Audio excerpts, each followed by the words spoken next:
clerk of the town of Morristown. I do further state that I shall enter in the minutes of this meeting a statement that such notice was furnished as particularly described by me in this public announcement. Roll call of council members. Ms. Davis. Here. Ms. Deeb. Yes. Mr. Elms is absent. Ms. Foster. Here. Ms. Harris is absent. Mr. Iannaccone. Here. Council President Armington. Here. Council President, you have a quorum. Ladies and gentlemen, we'll ask that you please remain seated for a moment of silence, after which time we're going to rise for the Pledge of Allegiance. Is there anyone that council or the administration wishes us to remember? Very well. Okay, pledge allegiance. Allegiance to the flag of the United States of America and to the republic for which it stands, one nation, under God, indivisible, with liberty and justice for all.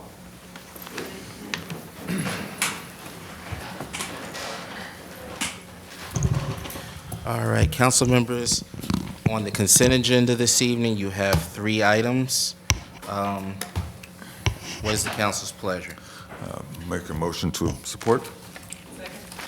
It has been moved by Council President Armington, seconded by Council Vice President Foster, that the consent agenda be adopted this evening. Any questions or comments from members of council? If none, on the motion to adopt the consent agenda. Ms. Davis. Yes. Ms. Deeb. Yes. Mr. Elms is absent.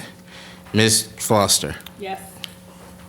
Ms. Harris is absent. Mr. Iannaccone. Yes. Council President Armington. Yes. Council President, you have 5 yeas, 2 absent. That motion carries. Public hearing of citizens. Any member of the public wishing to address council, please come forward to the microphone. Please state your name, your address, and please limit your comments to 5 minutes or less. Comments that are deemed derogatory or offensive will be ruled out of order. Is there any member of the public wishing to address council?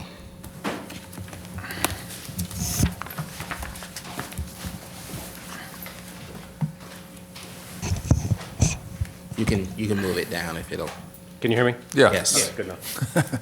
Okay, my name is Patrick Housel. I live at 172 Franklin Street with my wife and 2 small children. So I prepared a statement. It's less than 5, so thanks in advance for listening.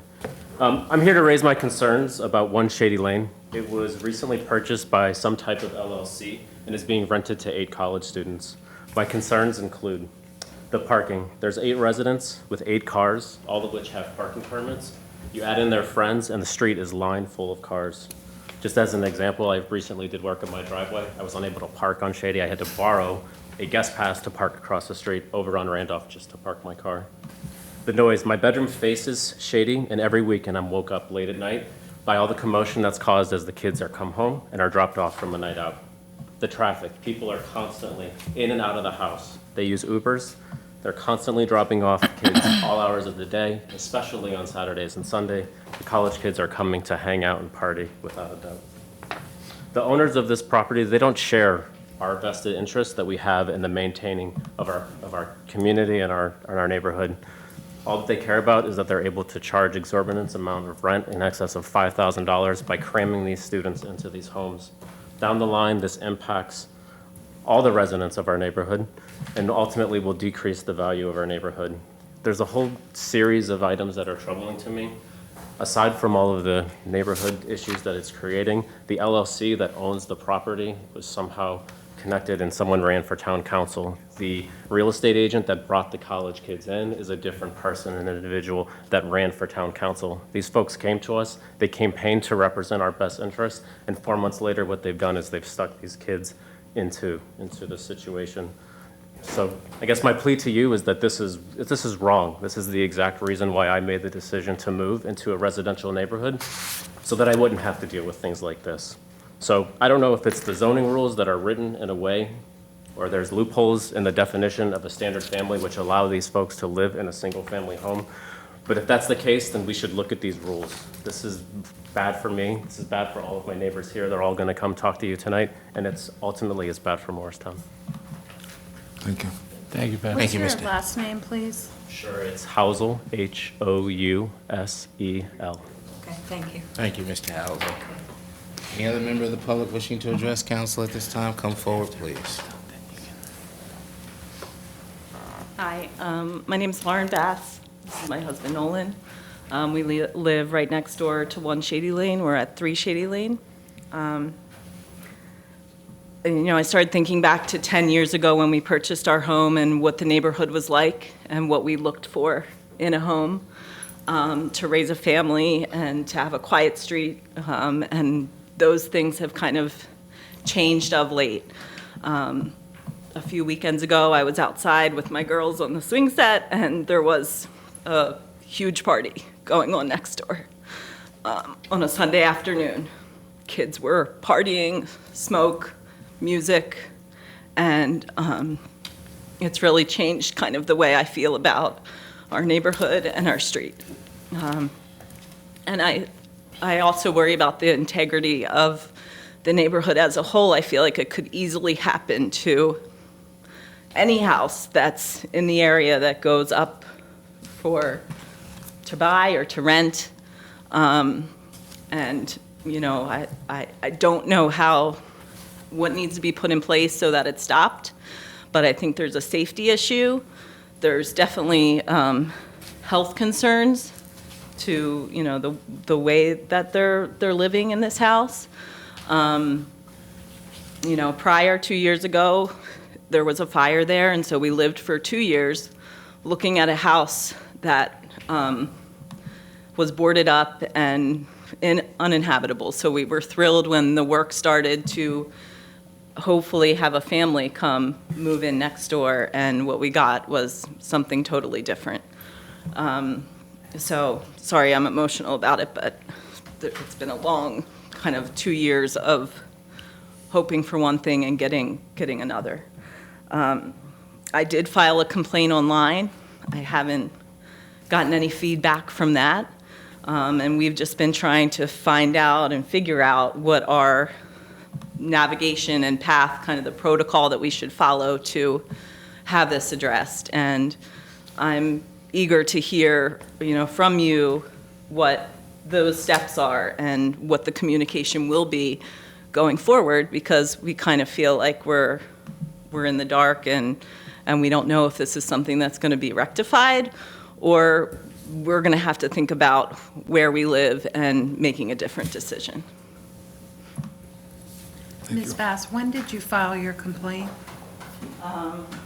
Do you recall? That's all right. I believe it was the beginning of September.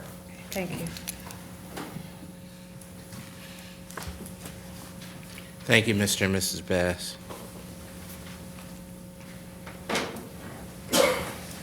Good evening, I'm Alba Rossi George. Okay, I reside I need- at 180 Franklin Street. May I have your name again, please? Alba, A-L-B-A. Last name is Rossi George, R-O-S-S-I-G-E-O-R-G. Thank you. 180 Franklin Street. The side of my property borders the back of the property estate. My master's bedroom is directly above the backyard. Lately, the noise is unbearable. So when we moved, when my husband and my son and myself moved, when we purchased the house 11 years ago, we thought we were moving to a different neighborhood. It's going to deteriorate. Incidentally, I had used the website years ago, or maybe 1 year ago, to complain about the fact that the house was allowed to remain in the state of disrepair that it was. I never got as much as an acknowledgement of my reaching out to you. So please make a note also of that.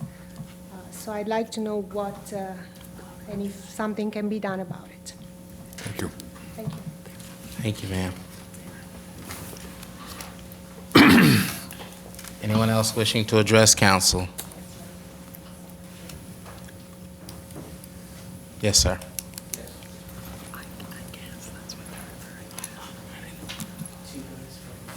My name's Peter Scumaci. I am the owner of 1 Shady Lane. I want to be a good neighbor in Morristown.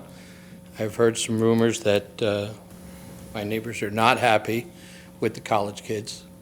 I do apologize for the noise. I'm here voluntarily and as a good neighbor to see what I can do as an owner to make my neighbors better and happier. Thank you. Thank you, Mr. Skamaki.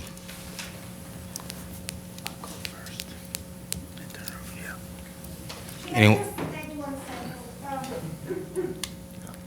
want to make sure that, Just restate your name. Alba Rossi George, 180 Franklin Street, Morristown.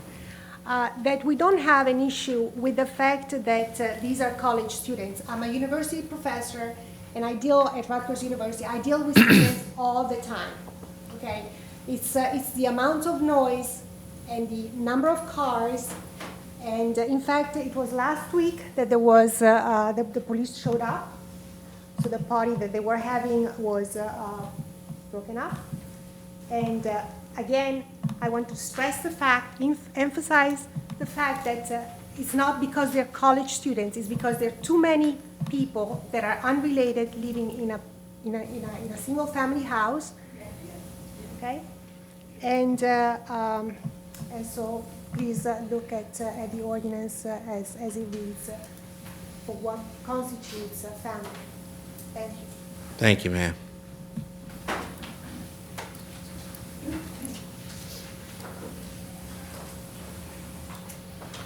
Good evening. My name is James Carter. I'm also a college professor and don't object to the fact that college students live there. I will say, I don't know if Carter, it's the can I have your intention- address, please? 11 Shady Lane. Thank you, sir. I don't know if it's the intention of everyone to come and speak, but by a show of hands, how many of us are affected, live in the area?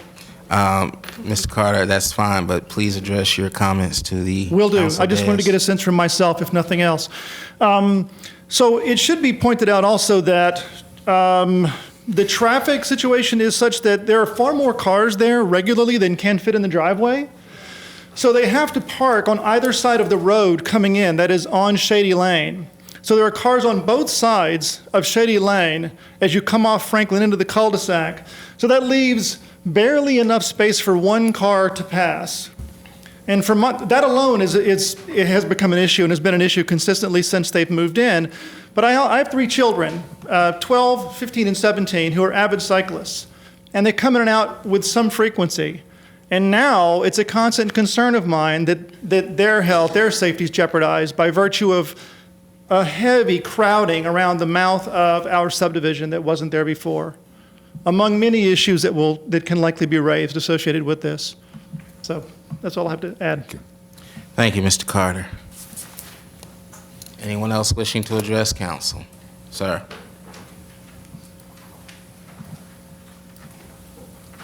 Good evening. Joel Schreiber, 5 Shady Lane.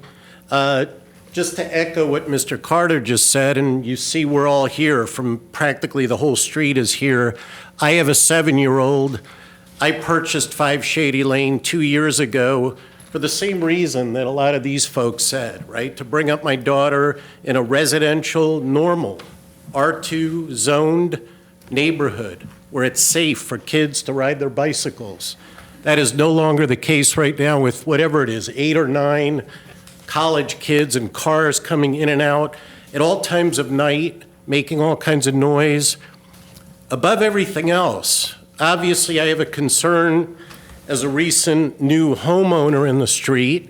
I have a very big long-term concern about the valuation, right, of my property.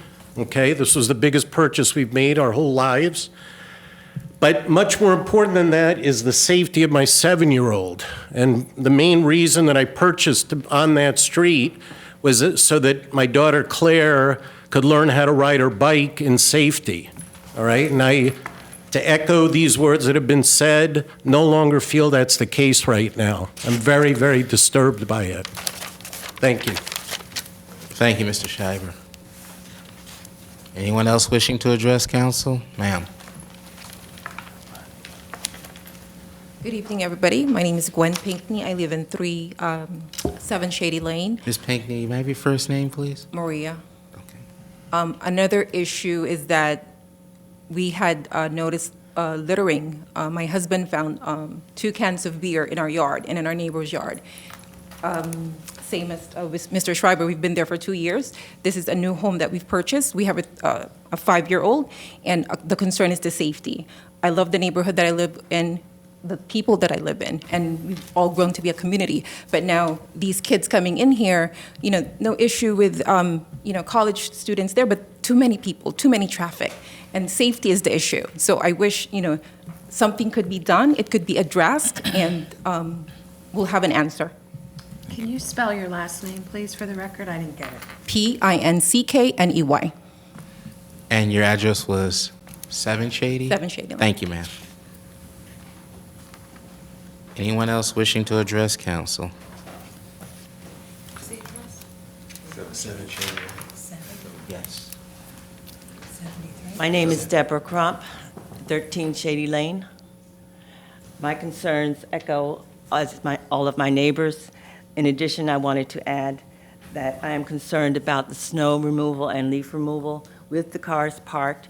How are the trucks supposed to get in, and are we going to be stuck in the cul-de-sac? That is the cul-de-sac, one way in. And I just wanted to add that as a matter of point. Thank you. Thank you. Thank you, Ms. Crump. Anyone else wishing to address council this evening? If not, I declare the public hearing of citizens. Come on. Okay.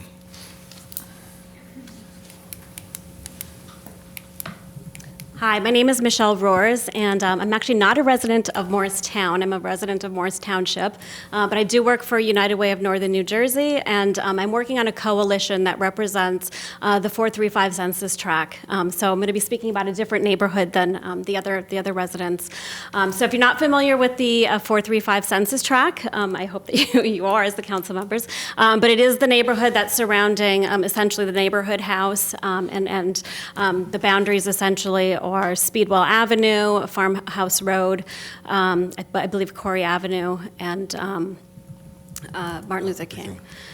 So anyhow, this coalition is established by many agencies, residents of Morristown, as well as people from the county level, and just many interested citizens that are helping to help that neighborhood in particular. This coalition was actually funded by the Robert Wood Johnson Foundation, and we specifically built this coalition around this particular census tract because of the conditions of that neighborhood. As you may be aware, that neighborhood, it has some financially disadvantaged residents living there. I am also, as I said, an employee of United Way of Northern New Jersey, and United Way of Northern New Jersey commissioned a report called ALICE. Are any of you familiar with the ALICE report? Okay, I think the mayor, you are. ALICE stands for Asset Limited, Income Constrained, and Employed. And basically what that represents is those members of our community that are in fact working, so the E in ALICE stands for employed. And the other part of the acronym is that the folks are struggling to maintain a livable lifestyle, or financially lifestyle. And so in that, just a couple of quick statistics to share with you related to that. In the Morris County area, the median household income is actually $99,000 approximately. However, in the census tract, the median household income is $47,000. And as we know, living here in New Jersey, particularly in Morris County, that's a really difficult salary to raise a family on. Our ALICE report from United Way has discovered that it takes about $68,000 for a household of 4 to be sustainable. And when you think about your own living conditions with your own rent or mortgage, your food, clothing, shelter, all of those things, that makes it challenging for families. And in the census tract, there's approximately 24% of families that are living in poverty. And an additional, I'm sorry, the Alice households makes up approximately 75% of that community. And so as this coalition, that focuses on the 435 census tract, it's called Morristown United for Healthy Living. And this coalition is designed to look at how housing is actually a health and safety issue. It's a health issue. And so we are inviting you as members of the town council to come out to our meetings. Our meetings are on the fourth Monday of every month. We meet at St. Margaret's Church between the hours of 5:30 and 7:30. And the coalition is really looking at building up the community to help all the residents of Morristown be more sustainable. And we're doing this by helping to improve the current condition of the existing homes, to increase access to affordable housing, and to also improve the community infrastructure in the township. And there's a lot of projects going on. We're involving a lot of the residents. And like I said, we really invite you to become a part of this, this movement as well. Thank you. Thank you, Ms. Brothers. I do have some information that I'll leave with you. I have here, and I'll pass this to you. This is actually the Alice report about Morris County, and it has the statistics about Morristown. And then there's individual sheets there for each of you. And then this is just one packet that describes the information about Morristown United for Healthy Living. Why don't you give that one to the clerk, and he'll distribute it all. Yes. Thank you.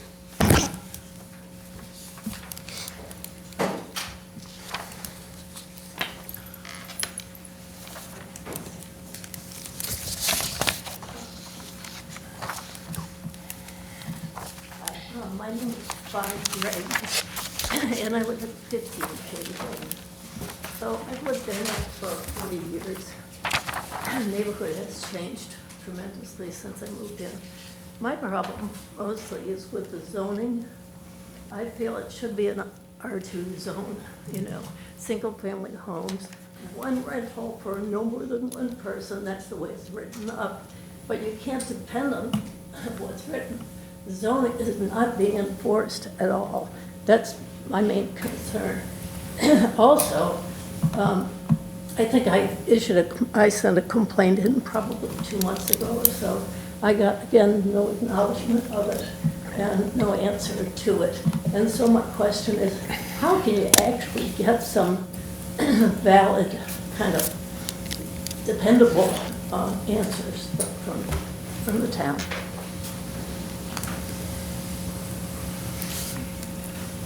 You'll get some tonight when the time is right for us to speak about what we've done. It's not that time yet. All right. But I mean, how can I get an answer to it? We'll address that tonight. Young lady, can I have your name again, please? My name is Bonnie, B-O-N-N-I-E, Gregg, G-R-E-G-G. Thank you.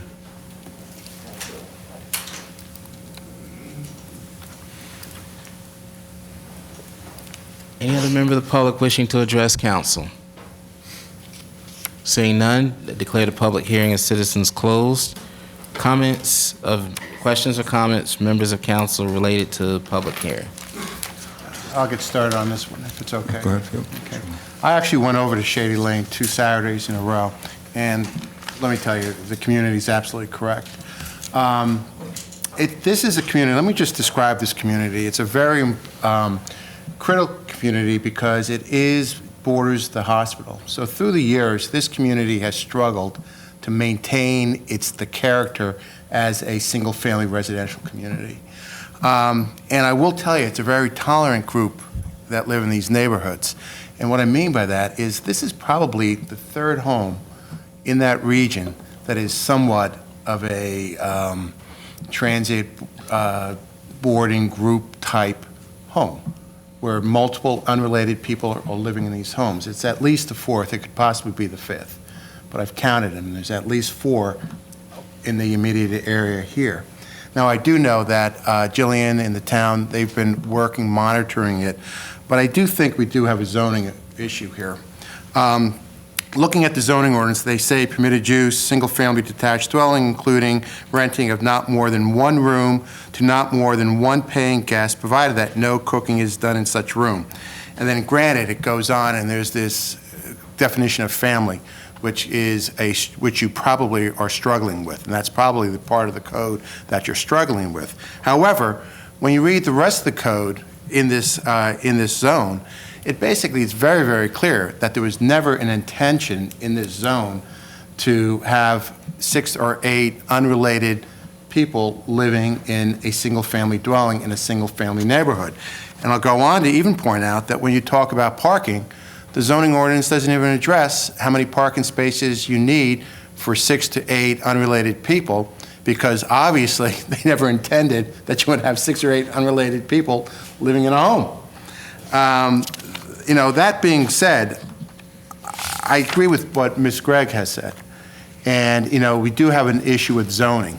If this zoning ordinance, let's do not wait for the form-based code, okay? If it's a matter that the code is not sufficiently drafted to prevent this from happening, because again, it is creeping, particularly in this neighborhood, maybe because of its proximity to the colleges, but at least let's do something immediately, because I know you guys are going to tell us you're doing what you can. But I think what we have to do is, as quickly as possible, see what we could do to amend the code so this does not happen in not just this neighborhood, but other neighborhoods in our town. And I know.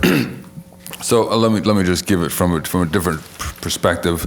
I live in Cutler Park, and it's a little bit less affluent, if you will, and we have probably half a dozen houses that are populated by 5 or 6 or 7 or 8 students, sort of the 20 to 25 to 30 range, and we have had, on occasion, problem houses. We recently had one up on Mill Street, and they were partying at all hours. And the first thing we did is we reached out to the mayor and the police chief, and we asked for a meeting, and the meeting took place, and it was really about getting the community together to be the eyes and the ears of the community to when there's a loud party, you call the cops, and they show up, and they basically ticket some people, and they send people home, and after a few months of repeated calls, the kids figure out that this is no longer the party house, and so we got to basically tone it down, and they'll go someplace else. That has worked very effectively for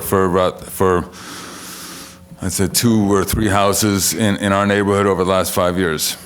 So that's my input. But Stefan, with all due respect, that's what you should not have to do. You should not have to do that.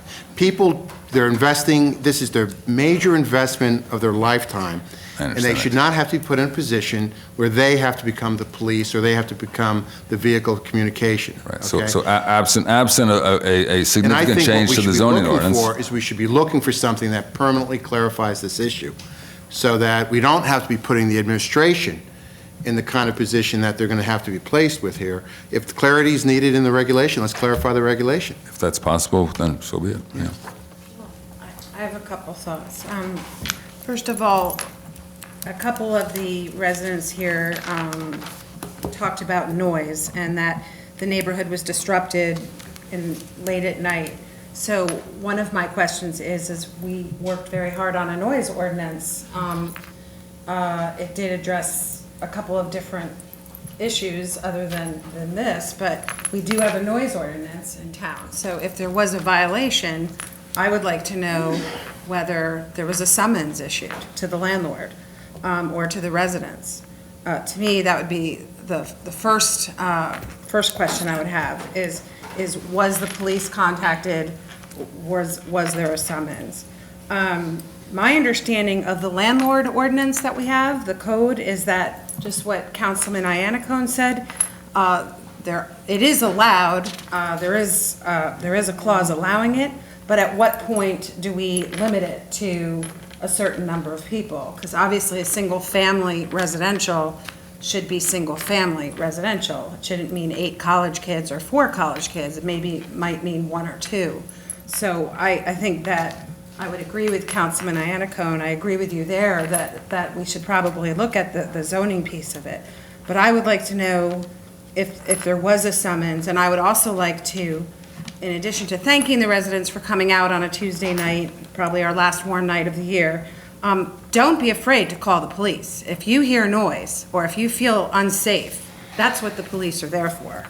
And they get paid to do that. So, so my last thought is, but I still would like to think about this a little bit more, because this is the first time I'm hearing it, is it concerns me when I hear someone saying they complained to the town and they didn't get a response, because in all due respect to the office of the mayor, I find them responsive if I call them and I ask them a question. So I would like to know more about the complaint process. Two of you explained that you complained and you didn't hear anything. Where did you complain to? Did you send an email? Did you copy your councilman, your ward councilman? You're in the first ward. You know, I would think that would be a process. If it went into some black hole, I'd like to know where you applied to, that you said you voiced your complaint. Was it verbally or was it in writing? But again, in closing, we can't always change codes, and I think legislatively, it's you know, we have a code book that's this thick. So I agree with you too. We had a neighborhood meeting with the State Home. The mayor was generous with his time. Jillian was generous with his time, and we finally, after 2 years, got the State Home closed.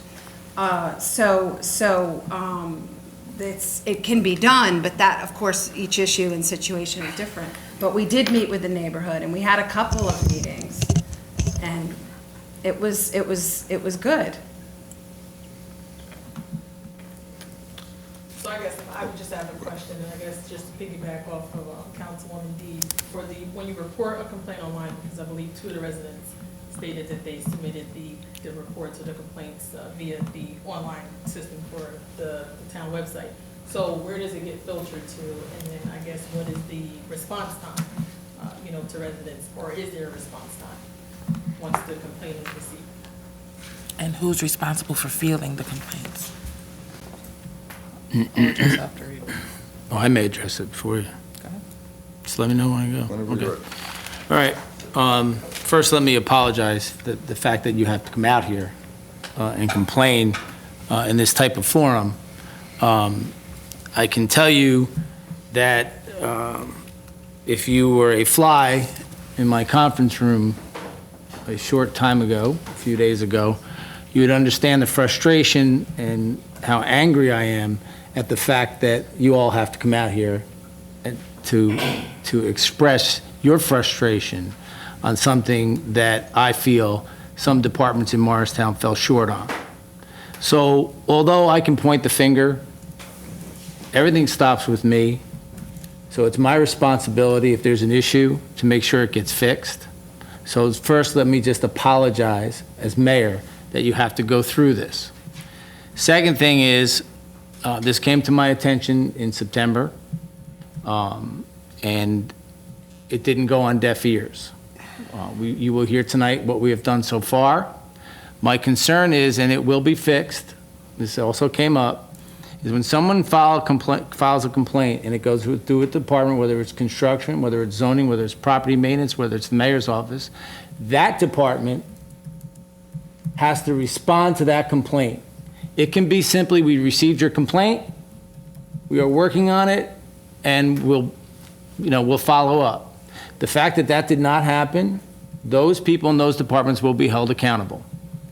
If I'm going to be held accountable by you, now I'm going to hold those people accountable for their jobs. So each individual person who received the complaint in their respective office, I will find out tomorrow, and we will have a conversation with the business administrator, each one of those departments where that issue went. I'm assuming it went to either zoning or property maintenance.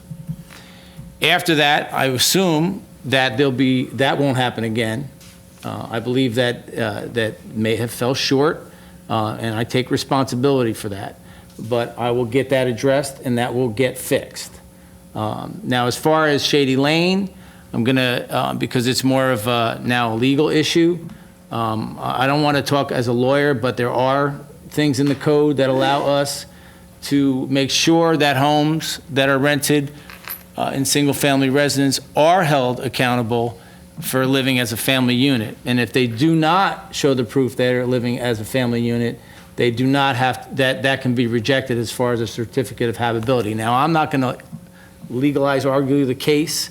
Right now, I'm just letting you know there is stuff in the code. I'm going to turn it over to the business administrator to give you an update of where we're at, so you know where we're at, and then we'll follow up over the next several weeks and months. Jillian Barrick, our business administrator.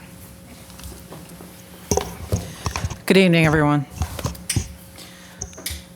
When the first complaints were received, property maintenance did go out and do an inspection, as did zoning, of which 2 summonses were issued, one for zoning violations, the second for property maintenance violations.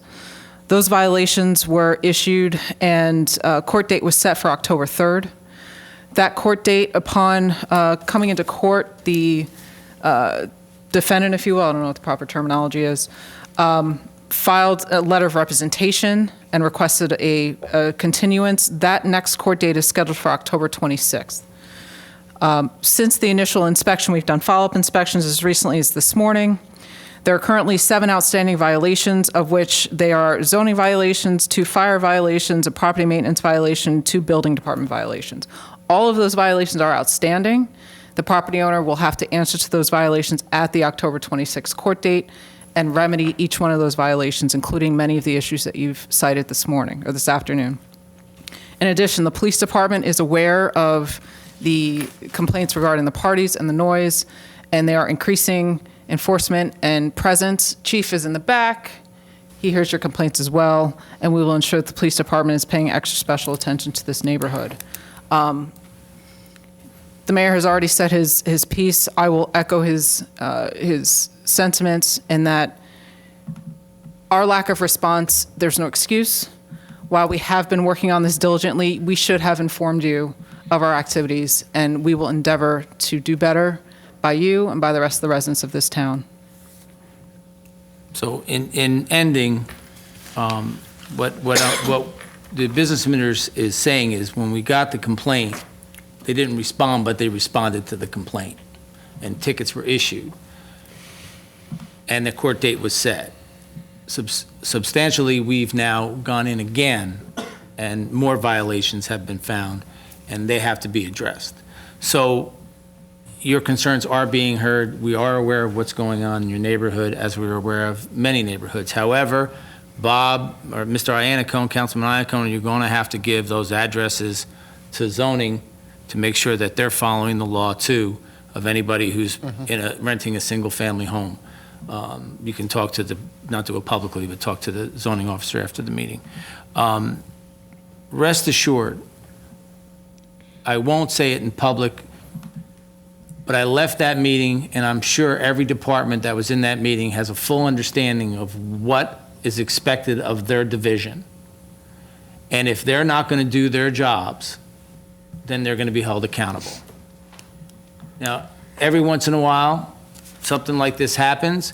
I just want you to know that it didn't fall on deaf ears, it just wasn't responded to. But they did respond, and now you see where we're at. So we'll be in court October 26th. I welcome you all to come to court. I know it's taken time off, but it's not going on deaf ears. And I again apologize for those departments not getting back to residents when they file a complaint online. They need to let everybody know that we hear them and we're following up.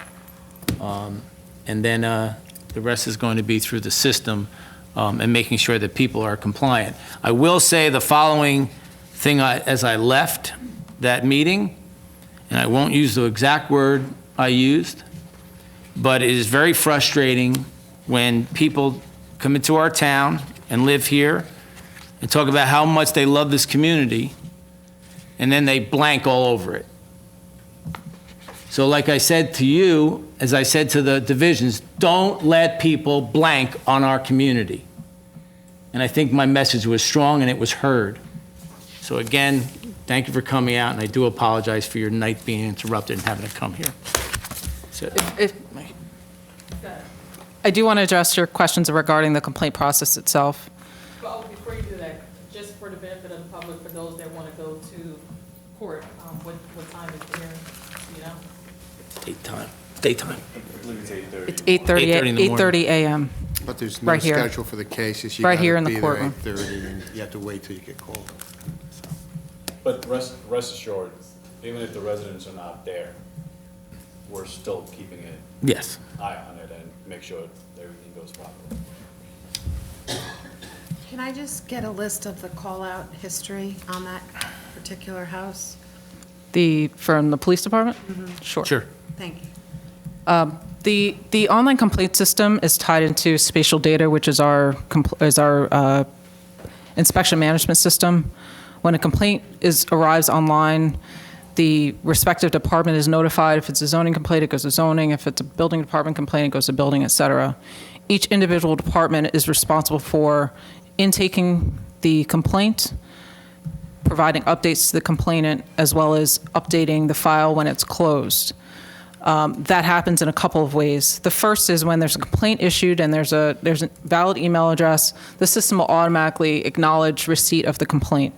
And then every time there's an update in the process, for example, if we receive a complaint and it gets converted into a property maintenance complaint, there's a status change on that complaint number file, and a notice should be emailed to each one of the people that complained about that issue.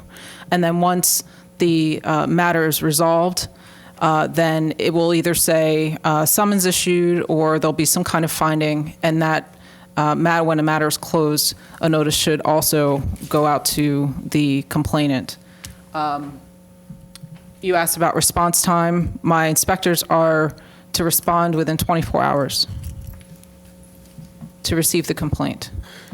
It may not be addressed in 24 hours if there has to be an inspection completed, but every complaint must be addressed within 24 hours. Joanne, is the complaint line a general complaint line, or is it specifically for housing and zoning? No, we can take all types of complaints there. If you go onto the town's website and go into the complaint, there's a pull-down menu with sort of common issues, excessive noise, sanitation, pothole, the various types of kind of common complaints. Each one of those types of complaints is tied to a department. For example, potholes go to DPW, and that's how the complaints are addressed and I'm routed. curious, how many a week do you think you get being filed electronically? Not that many. If you had to guess, roughly. We'll get an answer for you off the top of our head. It's not. But I think the point I'm asking is, Yeah, it's not as quite many as you frankly, think. When people do call, sometimes a call verbally kind of highlights it, because I don't think you discourage people from calling with complaints. No, I tell you what, if you don't get a response, Yeah. 973-292-6629.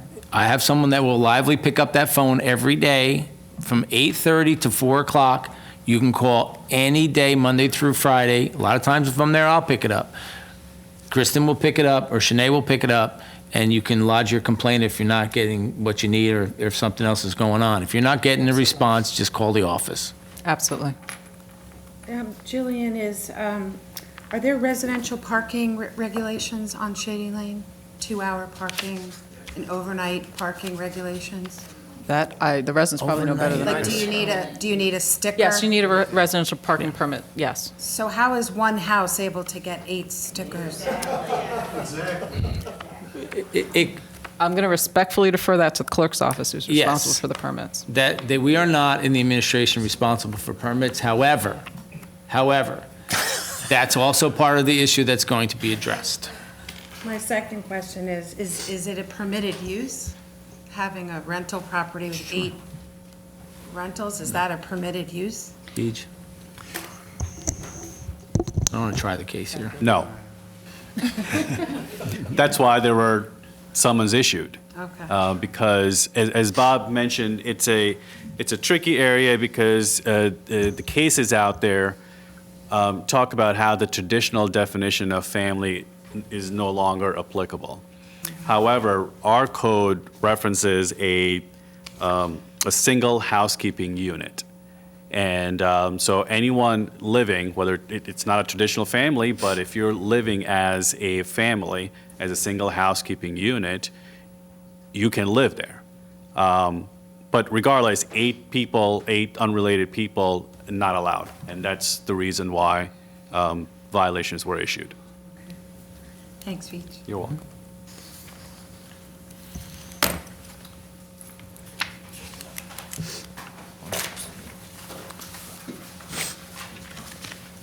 Mayor, you have some proclamations for us? I do. Again, thank you.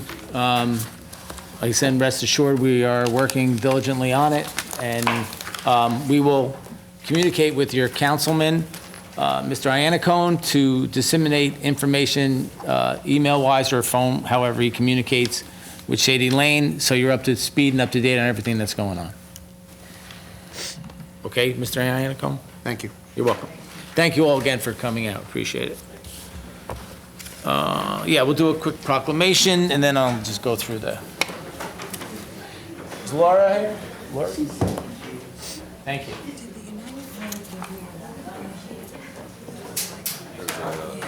That's a single handout. He's going to scan it and send it out to us.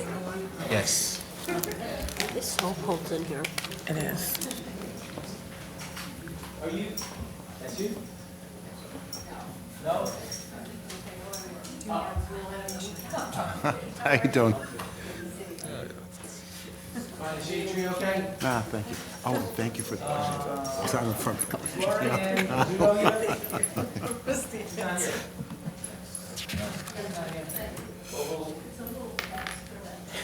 Okay. Well, our recipient didn't come, so I'll briefly touch base what it is. So this is a proclamation on, to knock out Opioid Abuse Day. For those who pay attention to what's going on, not just in Morristown or Morris County, but nationally. You see our governor on TV now with recovering heroin addict. You read about it all the time. Those who are somewhat familiar with this epidemic, our business administrator and myself went to a couple of meetings with CARE, which is an organization out of Rockaway that's very involved in saving lives. So I'm kind of sad that they're not here, but this is an important proclamation, and I'll just read the one part of it. New Jersey is in the midst of a life-threatening opioid abuse epidemic. The Partnership for a Drug-Free New Jersey has designated October 6, 2017 as Knockout Opioid Abuse Day, and inviting with a dual purpose to educate families of the addictive qualities of opioid pain medicines and their link to heroin abuse rates in New Jersey. Communicate to physicians information on safer prescribing messages found in the Center for Disease Control and Prevention guidelines for prescribing opiates, which include considering other therapies, seeing realistic treatment goals with patients, and discussing to patients the pros and cons of opioid. In a nutshell, young athlete in high school, you know, if you look at the statistics, get prescriptions for opiates, and they get addicted at a very young age. They're highly addictive.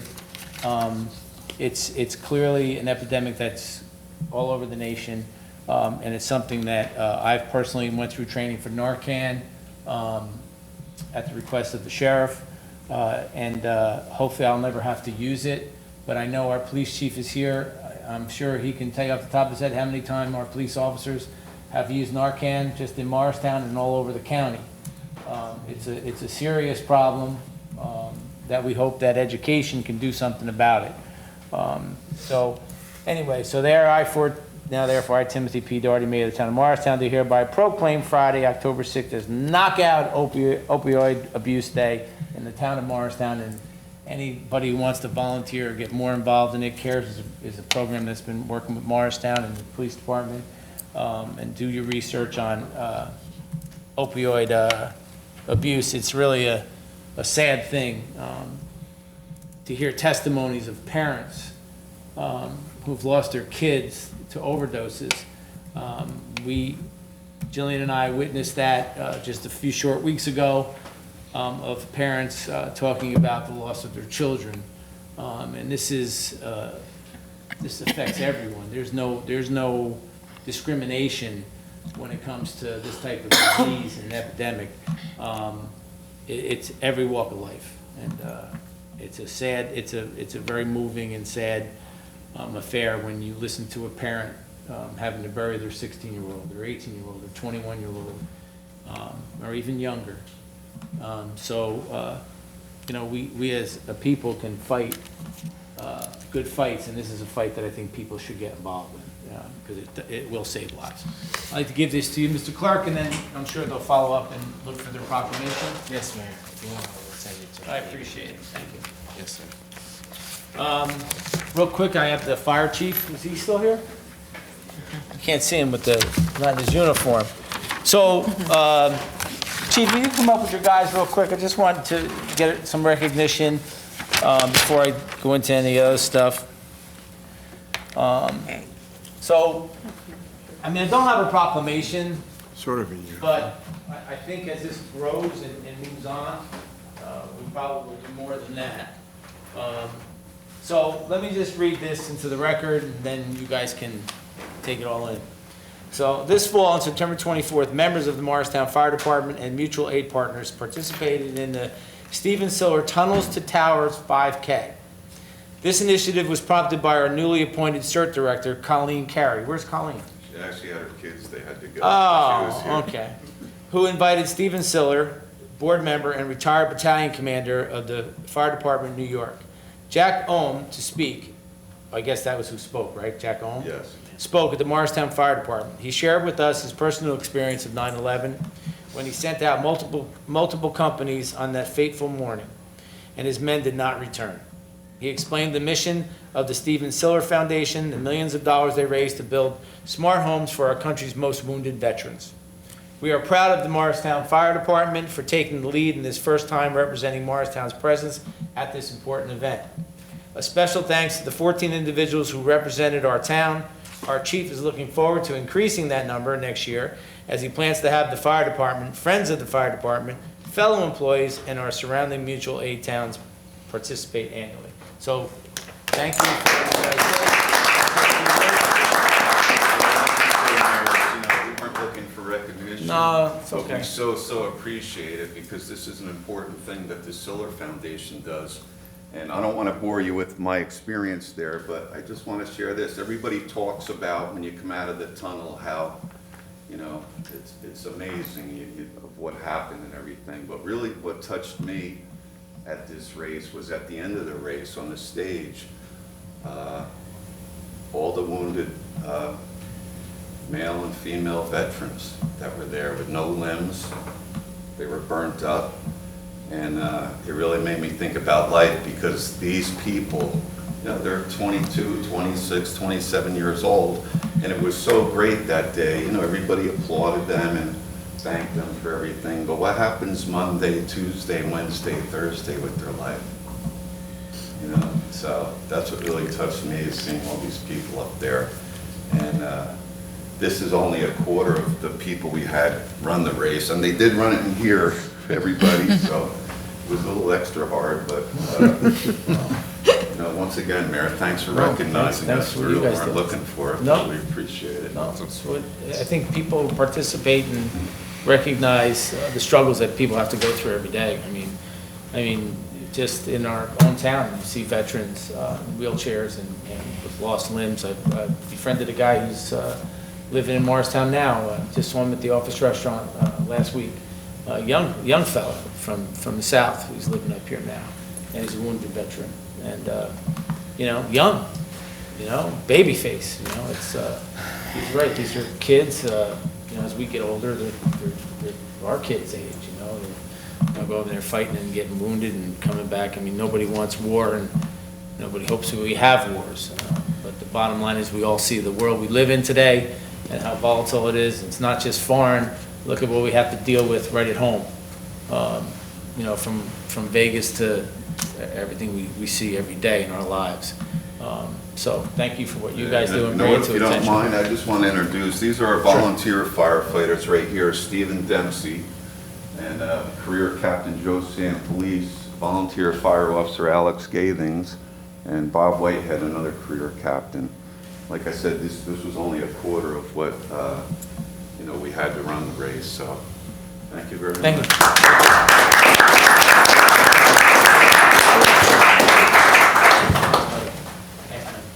Captain. Who captain? Captain. Colleen got insurance. Oh. She actually did our That's my new OEM coordinator. She's on top of it. Thank you. Okay, I'll keep it as quick as possible, Council President. Also, just for your knowledge, on October 11th, at the Morristown Municipal Building hosted by the Morris County Veterans Services Office, there's going to be the Morristown and Bar Foundation to hold veterans-free legal clinic and benefit expo. So that's, so we can get that. Well, our press people left. No, our press guy's still in the back. So Jim, make sure you get that, okay? Before you leave, get this from me. Okay. All right. You know, everybody's hot to the press, you know? Okay. Now, quickly. So just really quickly, everybody knows Rios Engraving. And I waited to say this before instead of at the beginning. Known Rios Rolando for quite a while.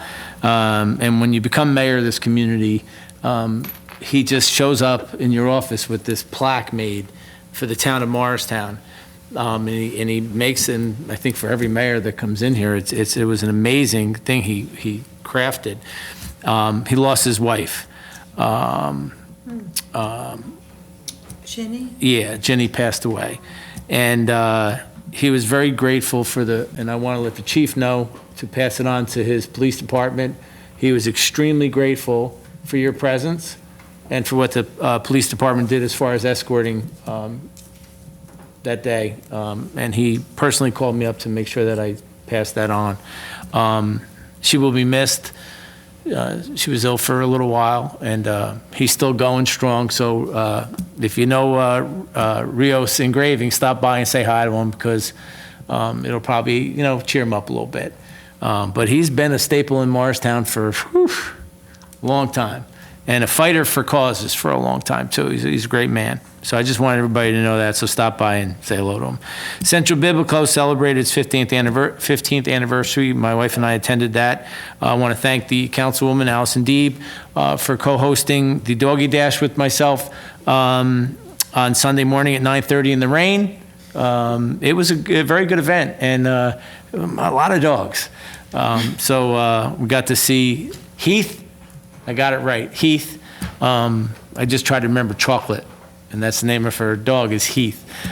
He's a strong one. A handful. A handful. So I want to thank the Seeing Eye for what they bring to our community on raising awareness and that fundraiser at Lidgerwood. Again, thank the councilwoman for co-hosting that with me and kicking that off. It was a great event. Upcoming Wednesday, October 11th. That's the Veterans Legal Clinic. Jim, could you pass this to Jim Deej?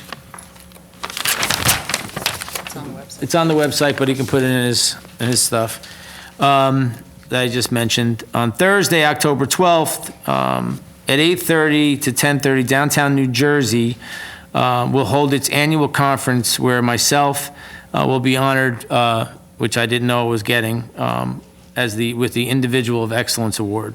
For more information, go to www.downtownnewjersey.com. So I have no idea what that entails, but thank you for me. That was good stuff.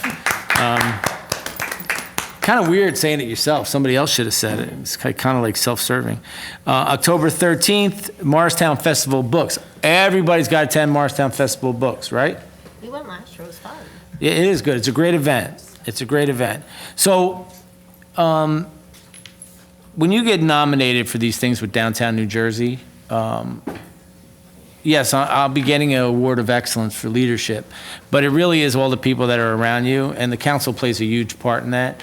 So when I accept this award, don't think that I'm not going to mention the support that and the working relationships I have with the council, because obviously nothing gets done without support from the governing body. So although I will getting the award, it will not go unnoticed or unspoken. So I appreciate what you guys do. I'm on a roll, right?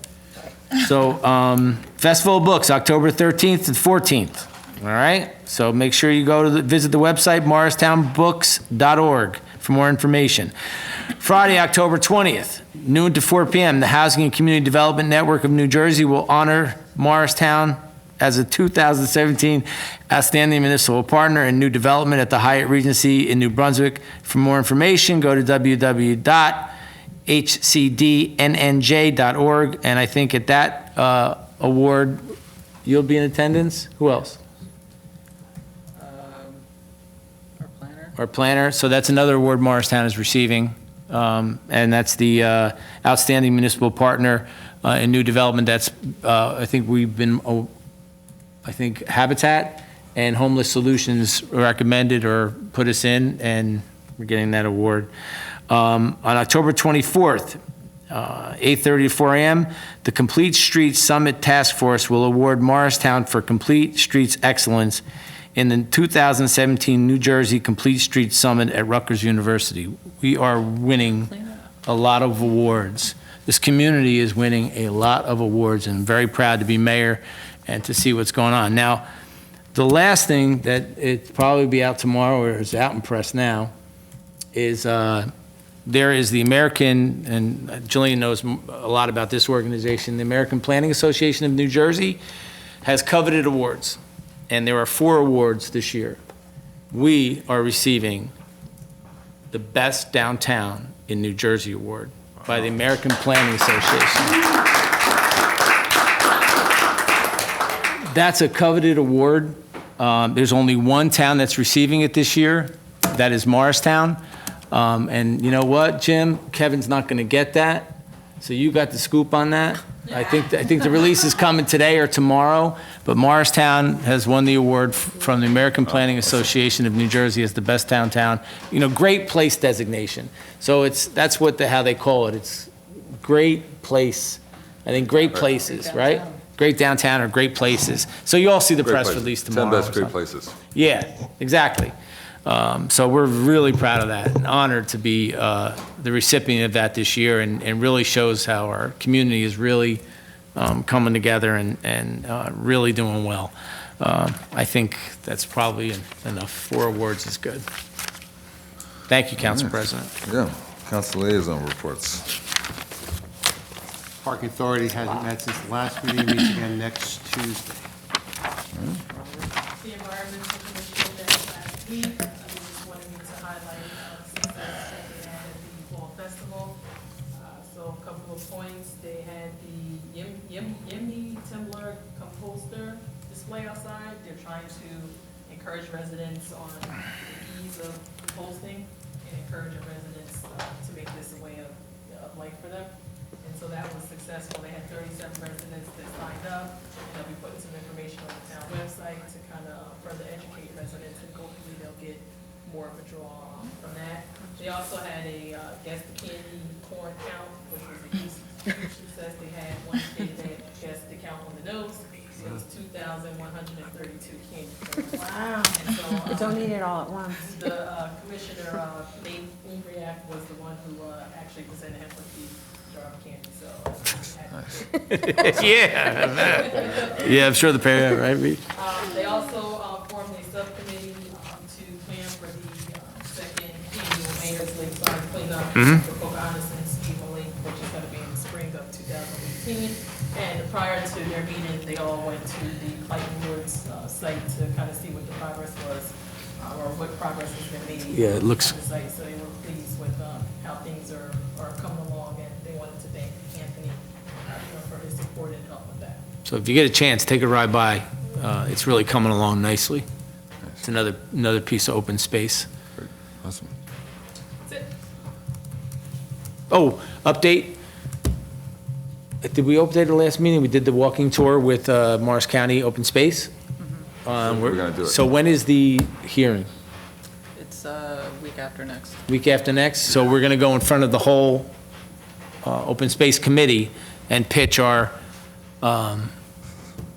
ask for the 11 acres for Leola. So let's keep our fingers crossed, because that will be an amazing acquisition to go along with Foots Pond. So we'll keep you informed, and the council informed of where we're at with that, and hope for the best. Thank you, Linda. I wasn't going to bring it up, but since you're talking about all the awards, Jillian and I went to the Transoptions Awards, and where the town won an award for, do you remember what it was? We're silver level employer. Something. And I won an award for outstanding elected official in that trans. Yeah. So let's go. You did. Kevin got that, but he didn't get the 4 other ones. All right. Yep. Let's move on. Calendar of events. Council members, I did provide you with some flyers for events that are taking place during the month of October. Many of them were given to you at the last meeting.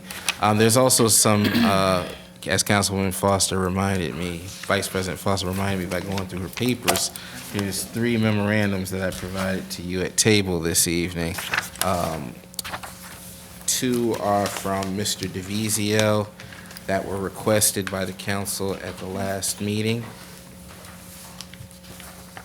And the one regarding the construction, protecting trees during construction.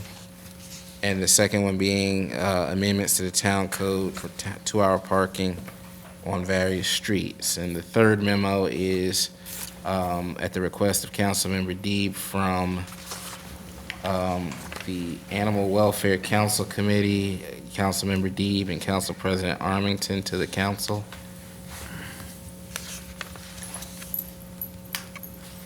Regarding Ordinance 14 of 2017.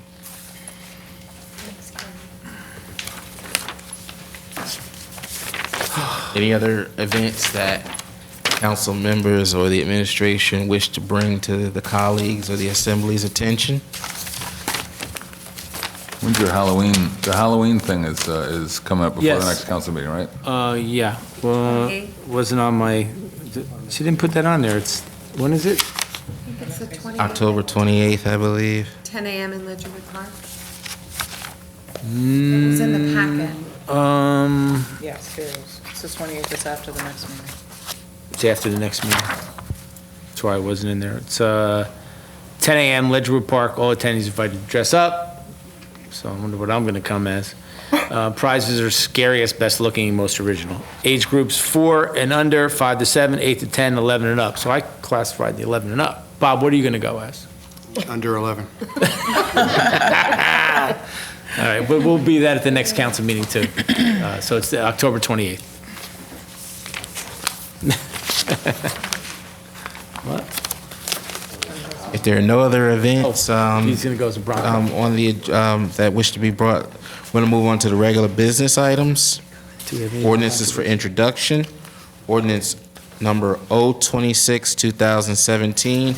An ordinance providing for certain environmental assessment at the Morristown Municipal Airport by the town of Morristown in the county of Morris, state of New Jersey, and appropriating $149,960 therefore to finance part of the cost thereof. What is your pleasure, council members? I'll move it. It has been moved by Council President Armington, seconded by Council Vice President Foster, that ordinance 026 of 2017 be introduced this evening on first reading by title only. Questions or comments from members of council? If none, on the motion to introduce, Ms. Davis. Yes. Ms. Deeb. Yes. Ms. Foster. Ms. Councilman Elms is absent, thank you. Councilman Harris is absent. Mr. Iannicone. Yes. Council President Armington. Yes. Council President, you have 5 yeas, 2 absent, motion carries. Ladies and gentlemen, the public hearing for ordinance 026, 2017 shall be the town council meeting scheduled for Tuesday, October 24th, 2017, beginning at 7:30 p.m. Council members, moving on to the next items of regular business, you have ordinances for adoption, where there are two this evening. Ordinance 024, 2017, an ordinance providing for certain capital improvements at the Morristown Municipal Airport by the town of Morristown in the county of Morris, state of New Jersey, and appropriating $1,151,886,000, therefore, to finance part of the cost thereof. Council members, what is your pleasure? I'll move it to adopt.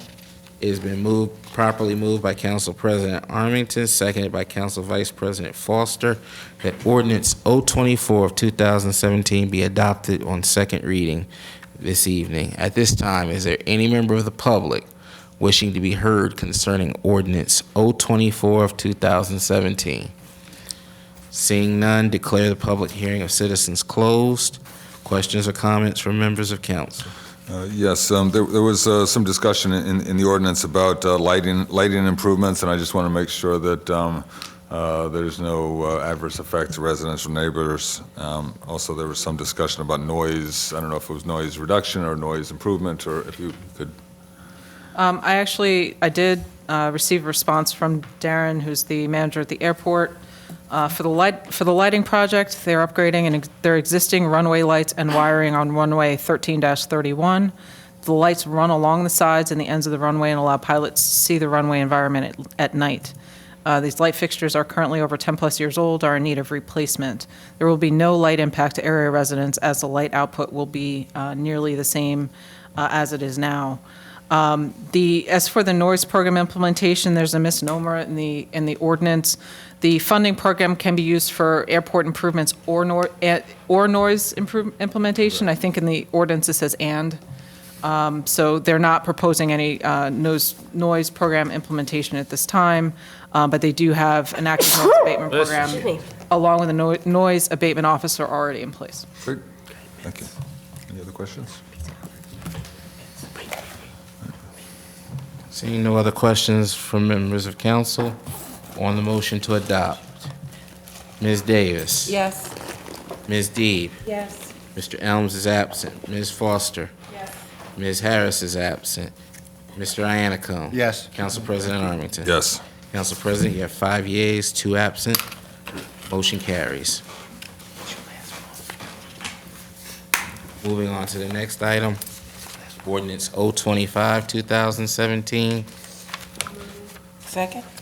It has been properly moved by Councilmember Deeb, seconded by Councilmember Davis, that ordinance 025, 2017, an ordinance amending and supplementing Chapter 17, Protection of Trees, be adopted this evening on second reading. At this time, is there any member of the public wishing to be heard concerning ordinance 025, 2017? Ms. Carrington. Hello, my name is Linda Carrington. I live at 49 McCulloch Avenue. I'm sorry, I haven't read this ordinance. In fact, I didn't even look at the agenda. So I'm just wondering if the ordinance addresses what happens when an applicant from the Board of Adjustment was told when he's constructing a new project to protect the trees, and he doesn't, and he tears them down. Does this ordinance cover any of that action? Thank you. Thank you, Ms. Carrington. I believe. Just to answer that question, if it was a condition of the zoning board, that would be a zoning violation of that condition, and the zoning officer can revoke permits and do whatever the zoning officer can do about that project. I believe, and correct me if I'm wrong, there was a previous amendment to the tree ordinance, which essentially required compensation for taking down public trees. Yep. So. And this particular ordinance only actually deals with municipal trees. It's protection of municipal trees. Right. So regarding then, private trees, if you're doing a development and you're gonna clear cut or you're gonna take down private trees, is that part of the checklist for, how is that addressed? I'm not sure what you mean by a checklist, but if the zoning board has approved a project and that project, the planner, the arborist, the Shade Tree Commission has made recommendations, and the board has adopted it and made a condition of the resolution. And if the developer, or whoever the applicant is, does not follow through, then building permits can be revoked. There's a lot of things that the zoning board, the zoning office can do. Is there a fine for noncompliance issue? Yes, I don't know if there is a specific fine for it, but it is a violation, and if your zoning permit is pulled, there's not much you can really do as far as moving forward with your project. So you have to come into compliance, and some ways you can come into compliance is going before the board and asking for removal of a condition, but it's up to the board what the board wants to do. But so there are consequences of not following the conditions in the resolution.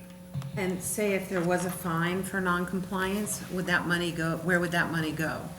Does it go through the courts, or does it go? Well, if it's a violation that has been issued against the applicant, that goes through the municipal court.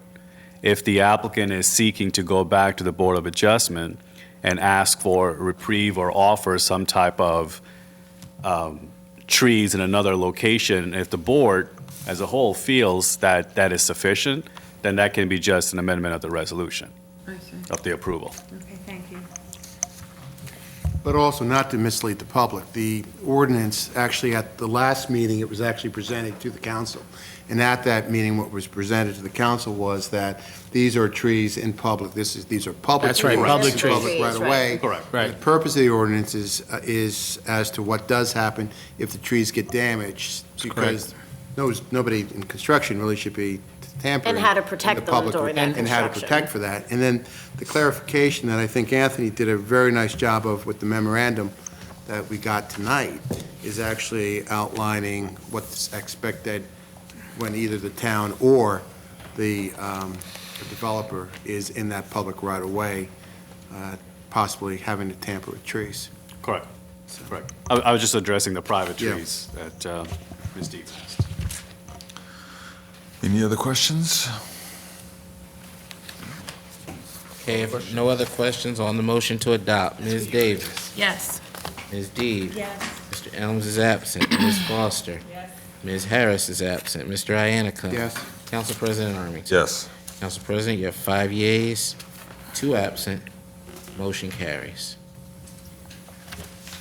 Moving on to the next items on the agenda, resolutions for adoption. Council members, just as a matter of housekeeping, I did withdraw resolutions 159 and 160 this evening. Those deal with, in addition, they deal with place-to-place transfers, either in the form of an inactive license going to an active location or an expansion. In both circumstances, the applicant is supposed to give notice to all property owners within 200 feet of the proposed location. We learned that they did not do that, so these will be carried until the next meeting of October 24. Council. Otherwise, you have 8 resolutions on this evening. Council wish to pull any for comments, or? Yeah, could we pull 153, 155? So I'll make a motion to approve Resolution 151, 152, 154, 157, and 158. Second. And 156. Okay, it's been properly moved. Is there a second? Second. It's been properly moved by Council President Armington, seconded by Council Member Davis, that resolutions R 151, 152, 154, 156, 157, and 158 be moved en masse. Questions on the motion? Seeing none on the motion to adopt. Ms. Davis? Yes. Ms. Deeb? Yes. Mr. Elms is absent. Ms. Foster? Yes. Ms. Harris is absent. Mr. Iannicone? Yes. Council President Armington? Yes. Council President, you have 5 yeas, 2 absent. The motion carries. Moving on now, Resolution R 153, 2017, resolution approving the best practices inventory and authorizing the town clerk to complete the best practices public meeting certification form. I'll move it. It's been properly moved by Council President Armington, seconded by Council Vice President Foster, that Resolution R-153, 2017 be adopted this evening by title only. Questions or comments from members of council? Councilman Iannaccone. Questions, actually. With reference to this best practice inventory, Jillian, there was 4 areas where we actually responded no. Correct. First one was sick leave, I believe. Second one was addressing introduce and adopt in current year budget no later than the dates provided by law. And then the fourth one was, in the past, has the above referenced discussion appeared in a list of agenda items. This was the discussion concerning if, in the event that we create more than one or more authorities, to provide greater focus attention, to reduce government bodies' burdens, what kind of reporting structure is associated with that. Can you just explain in those 3, it's really 3, because the sick leave is 1, I think, what we're doing in terms of not responding no? Yes.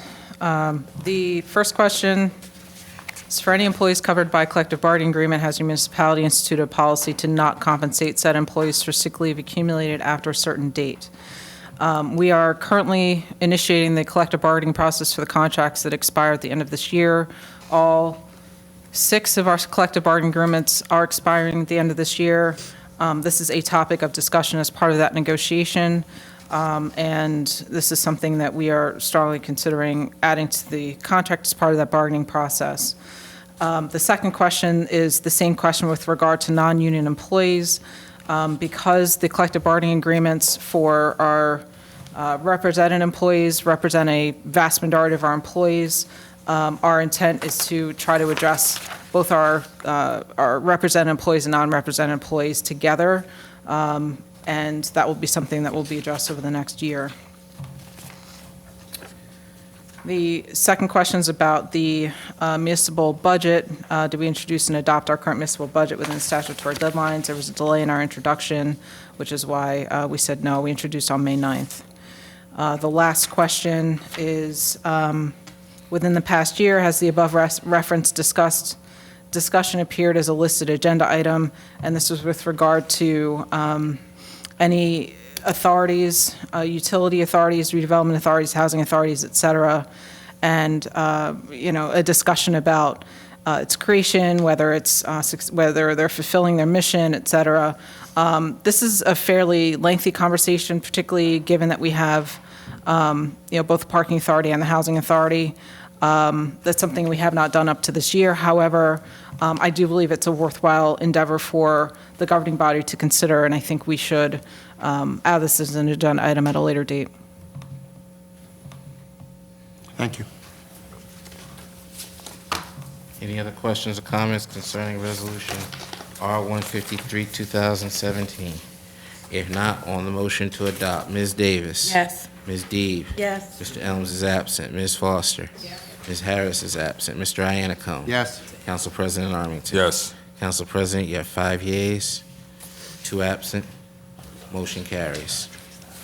Moving on to Resolution R-155, 2017, a resolution authorizing amendments to the Town of Morristown Personnel Policies, Rules, and Regulations. Council members, what is your pleasure? Move it.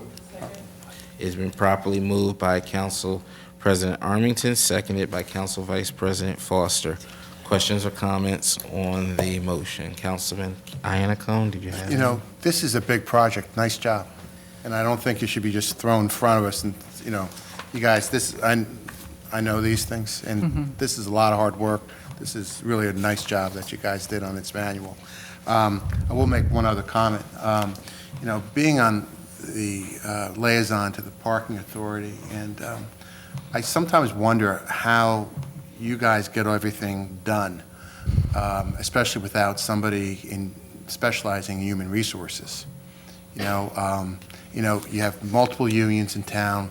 You have, your civil law with the civil servants law. It's complicated. So one of the things maybe want to seriously consider is between, the sewer authority, the police, the fire, housing authority, the parking authority, and all the town employees, maybe getting some professional resource in there. Because again, a lot of it is, how do you discipline an employee? Do we have job descriptions for employees? When you do have to discipline, can you rely on a job description so that you can either improve people's performance or move people out? And it's probably very, very tough in this type of environment. And I would actually recommend that we seriously consider getting some kind of that type of professional resource that can possibly help you guys out in those areas. Or we could just give Jillian a I think Christmas Jillian bonus. does a pretty good job at it. I think she does too. And I'll leave it at that, But Mr. Iannacone. it's a lot of. I'll leave it at that. All right. No other questions or comments from members of council? If none, on the motion to adopt. Ms. Davis? Yes. Ms. Deeb? Yes. Mr. Elms is absent. Ms. Foster? Ms. Harris is absent. Mr. Iannacone? Yes. Council President Arlington? Yes. Council President, you have 5 yeas, 2 absent. Motion carries. Council members, that concludes the items on the regular business agenda for this evening. I have no unfinished or old business listed. Does council have anything that they wish to have considered as old or unfinished business? If none, moving on to new business, I have none scheduled for this evening. Does council members have anything that they wish to bring forward to be considered as new business? Yeah.